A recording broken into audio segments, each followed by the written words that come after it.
Students जब हम compare करते हैं सल्फर को और ऑक्सीजन को तो बहुत सारी सिमिलैरिटीज़ भी हैं और डिफरेंसेस भी हैं।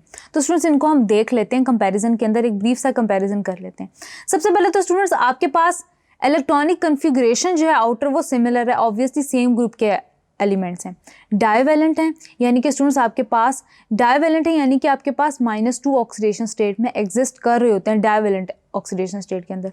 उसके अलावा स्टूडेंट्स आपके पास एग्जिबिट करते हैं अपनी एलोटॉपिक फॉर्म्स, ये भी दोनों के अंदर सिमिलर प्रॉपर्टी है। देन स्टूडेंट्स अपने पॉलीएटॉमिक मॉलिक्यूल्स में भी एग्जिस्ट करते हैं, ये भी फैक्ट है आपके पास। देन स्टूडेंट्स आपके पास कंबाइन करते हैं -2 की ऑक्सीडेशन स्टेट से, ये भी स्टूडेंट्स आपके पास फैक्ट है कि आपके पास जैसे स्टूडेंट्स हो गया हाइड्रोजन सल्फाइड की केस में हो गया या वाटर की केस में हो गया, तो आपके पास ऑक्सीजन और सल्फर जो है वो ये -2 की ऑक्सीडेशन स्टेट शेयर कर रहे होते हैं। उसके अलावा स्टूडेंट्स ये नॉन मेटल्स के साथ कंबाइन करते हैं और कोवलेंट कंपाउंड्स बनाते हैं, ये भी स्टूडेंट्स आपके पास बात फैक्ट है। यानी कि स्टूडेंट्स आपके पास जो कार्बन डाइसल्फाइड की फॉर्म में ये एग्जिस्ट करते हैं, आपके पास हाइड्रोजन मॉलिक्यूल हो गया, वाटर मॉलिक्यूल हो गया, हाइड्रोजन डाइसल्फाइड, तो इसी तरह स्टूडेंट्स आपके पास वाटर मॉलिक्यूल हो गया, हाइड्रोजन सल्फाइड हो गया, ये तमाम स्टूडेंट्स आपके पास कोवलेंट कंपाउंड्स हैं और नॉन मेटल्स के साथ ये कंबाइन करता है।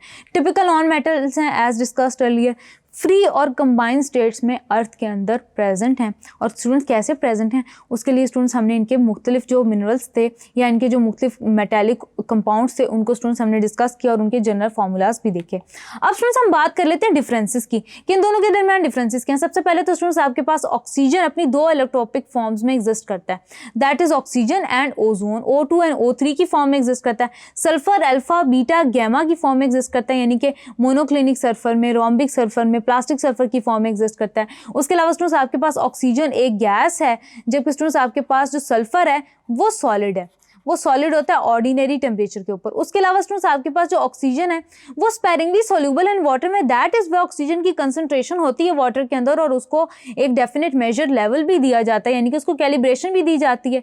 उसके अलावा स्टूडेंट्स आपके पास जो सल्फर है वो वाटर के अंदर सॉल्युबल नहीं होता, सल्फर वाटर के अंदर सॉल्युबल नहीं होता। उसके अलावा स्टूडेंट्स आप याद रखेंगे कि हमने डिस्कस किया था मॉलिक्यूलर बॉन्डिंग वाले चैप्टर के अंदर कि आपके पास ऑक्सीजन बाय स्ट्रक्चर पैरामैग्नेटिक है nature, whereas sulphur is diamagnetic in nature. उसके अलावा स्टूडेंट्स आपके पास ऑक्सीजन इनर्ट है, ज़्यादा रिएक्ट नहीं करता, यानी कि स्टूडेंट्स आपके पास ऑक्सीजन वाटर के साथ रिएक्ट नहीं करता, एसिड्स और एल्केलाइज के साथ रिएक्ट नहीं करता। अदरवाइज स्टूडेंट्स आपके पास जो सल्फर है वो आपके पास स्टीम से भी रिएक्ट करता है, एसिड से भी रिएक्ट करता है, अल्केलाई से भी रिएक्ट करता है, यानी कि स्टूडेंट्स आपके पास कंसनट्रेटेड सल्फ्यूरिक एसिड हो, नाइट्रिक एसिड हो, उससे भी ऑक्सीडाइज हो जाता है, अल्केलाई के साथ भी रिएक्ट कर जाता है।